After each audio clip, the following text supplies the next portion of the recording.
Hi అండి. ఈరోజైతే మా అక్క వాళ్ళ ఇంటికైతే వచ్చానండి. మా అక్క వాళ్ళ ఇల్లంటే ఏదో ఊరికైతే వెళ్ళలేదండి. మా ఇంటి పక్కనే ఇల్లు. ఒక ఇల్లు మధ్యలో ఉంటుంది. తర్వాత ఇల్లండి. వాళ్ళ ఇంటికైతే వచ్చానండి. చెట్లయితే చాలా బాగున్నాయి. ఇక్కడ ఏమేం చెట్లున్నాయనేది మొత్తం మీకైతే చూపిస్తానండి. మీ ఇంట్లో కూడా ఈ సంవత్సరం ఏం మొక్కలేశారు? పండ్ల మొక్కలు, కూరగాయల మొక్కలు ఏం వేశారో, పూల మొక్కలు కూడా కింద కామెంట్ బాక్స్‌లో చెప్పండి. ఇప్పుడు చూద్దామా మరి వాళ్ళ గార్డెన్‌కి వెళ్ళి ఎలా ఉందో? రండి నాతో పాటు మీరు కూడా. వీడియో చేసేటప్పుడు వాయిస్ అయితే కొంచెం డిస్టర్బెన్స్‌గా ఉంటుందండి. మీరైతే అడ్జస్ట్‌మెంట్ చేసుకుంటారు అనుకుంటున్నాను. పక్కనే పిల్లలు ఆడుకుంటున్నారండి. అందుకే ఇలా వస్తుంది. ఈరోజైతే మీకు చూపిస్తానండి, రండి. ఫస్ట్ చూసుకున్నట్లయితే సీత జడ చెట్లు ఉన్నాయి ఇక్కడ. ఇవి పూలు పూసాయంటే చాలా బాగుంటాయి కదండి. ఇక్కడ వచ్చేసి అన్ని బెండ చెట్లే ఉన్నాయండి. మొత్తం బెండ చెట్లు అయితే సరిగ్గా ఎదగలేదు. కొత్తగా మట్టి అయితే పోయించారండి. పాత మట్టి ఉన్నప్పుడైతే చాలా బాగా ఎదిగాయి, కానీ ఇప్పుడైతే సరిగ్గా ఎదగలేదండి. ఒకటైతే ఎదిగింది, ఒకటైతే ఎదగకుండా అలాగే ఉంది. బెండకాయలు అయితే పూత పూస్తున్నాయి చూడండి. చిన్న చిన్న కాయలు అయితే వస్తున్నాయి. ఇప్పుడే ఇక్కడ కనిపించలేదు, ఇక్కడ కనిపిస్తుంది. బెండకాయలు అయితే ఇప్పుడే వస్తున్నాయి. ఇక్కడ చూసుకున్నట్టయితే గోంగూర చెట్లు అండి. ఈ గోంగూర చెట్లు అయితే చాలా రోజులైంది వేసి.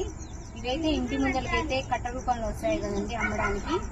అప్పుడైతే ఈ గోంగూర కట్టలు తీసుకుని అయితే వేసారు. ఇవి కూడా చాలా ఎత్తుకైతే ఎదిగాయి. ఆకులు చూడండి ఎంత పెద్దగా ఉన్నాయో. చూడండి, ఒక్క చెట్టునే సరిపోతుంది కూర చేసుకోవాలన్నా, పచ్చడి చేసుకోవాలన్నా.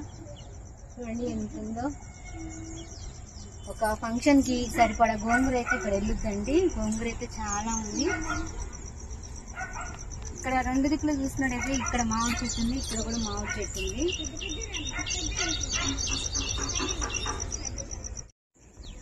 ఇక్కడ చూసుకున్నట్టయితే గుండు సీత జడ అయితే ఉందండి. ఇది కూడా ఇక్కడ కూడా సీత జడే ఉంది. బంతి చెట్లు అయితే వేయలేదండి ఈసారి, అయితే ఎక్కువ దొరకలేదు బంతి చెట్లు, అందుకే వేయలేదు. ఇక్కడ కూడా గోంగూర ఉందండి. ఈ గోంగూర ఆ గోంగూర మొత్తం తెల్ల గోంగూరే ఉంది మొత్తం. ఇక్కడ మిరప చెట్లు కూడా వేసింది. మిరప చెట్లు అయితే ఇంకా ఎదగలేదండి, చిన్న చిన్నగా అలాగే ఉన్నాయి. ఇదేంటో తెలుసా? మునగాకు చెట్టు. మునక్కాయలు ఇంకా కాయలేదు, ఇప్పుడే చిన్న చెట్లు. అయితే ఇక్కడ కూడా సీత జడ చెట్లు ఉన్నాయండి. ఇక గుండు సీత జడ అని చెప్పాను కదా, ఇక ఈ పూలు అయితే పూసాయి. ఇక్కడ బంతి చెట్టు కూడా ఉన్నాయండి. 1-2 మాత్రమే ఉంది బంతి చెట్లు, ఎక్కువగా లేవు. ఇది చూసుకున్నట్టయితే పెద్దగా జామ చెట్లు ఉన్నాయి. ఈ జామ చెట్టు అయితే కాయలు కూడా కాసింది. దగ్గరికి వెళ్ళి చూద్దానండి. జామ చెట్టు చూసారు కదా, ఇక ఇప్పుడే కాయలు అయితే కాస్తుందండి. ఈ సంవత్సరమే ఫస్ట్ కాపు అయితే కాస్తుంది. దీనికైతే మొత్తం కాకరతీగ అయితే అల్లుకుంది. కాకరతీగ అయితే పూత పూసింది. చూసినట్టయితే కాకరకాయలు కూడా కాస్తున్నాయి. చిన్న చిన్న పిందెలే ఉన్నాయండి. ఇప్పుడే కాకరతీగకైతే పందిరి ఎక్కువ వేయలేదు, జామ చెట్టుకు అల్లుకుందని అలాగే వదిలేశారండి.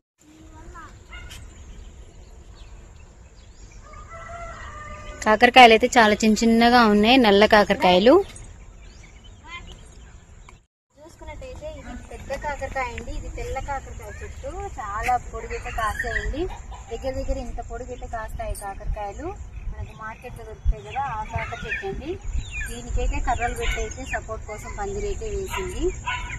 ఇక్కడ చిక్కుతీగ కూడా ఉంది. చిక్కుతీగ ఇంకైతే పైకి ఎక్కిలేదు, కిందకే వదిలేశారు మొత్తం.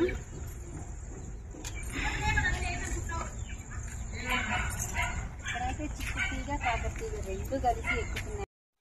గార్డెన్లో ఒక చిన్న టిప్ చెప్తానండి. సాధారణంగా తీగలైతే అన్ని దేనికి దానికే పందిళ్ళు వేసి కాపులు కాపిస్తాం కదండి. చిన్న గార్డెన్ ఉన్న వాళ్ళైతే బీరతీగ, కాకరతీగ, ఈ పొట్ల తీగ 3 కలిపి ఒకటే పాదులో వేశారంటే దేనికి దానికే పోటీ పడి కాయలైతే చాలా చక్కగా కాస్తుందండి. కోలగూడ అండి. ఏమనుకుంటున్నారో చూడండి ఒకసారి. ఇది మీకు కనిపిస్తుందా? ఇదైతే కూలర్ అండి. కూలర్ తక్కువ రేట్ల కూలర్ ఉంటుంది కదా, అదైతే ఖరాబ్ అయిపోయింది. దాన్ని అయితే కోలగూడ చేశారు. కోళ్ళు కూడా ఉన్నాయండి అక్క వాళ్ళ ఇంట్లో. ఎంట్రెన్స్ లో అయితే గేటు పక్కనే సొరతీగ వేశారు, అలాగే గుమ్మడి తీగ కూడా వేశారండి. సొరతీగ కూడా పూత పూసింది, గుమ్మడి తీగ కూడా పూత పూసిందండి. కాయలు కాసిన తర్వాత ఎప్పుడైనా చూపిస్తాను మళ్ళీ మీకు నేను. అంతే అండి.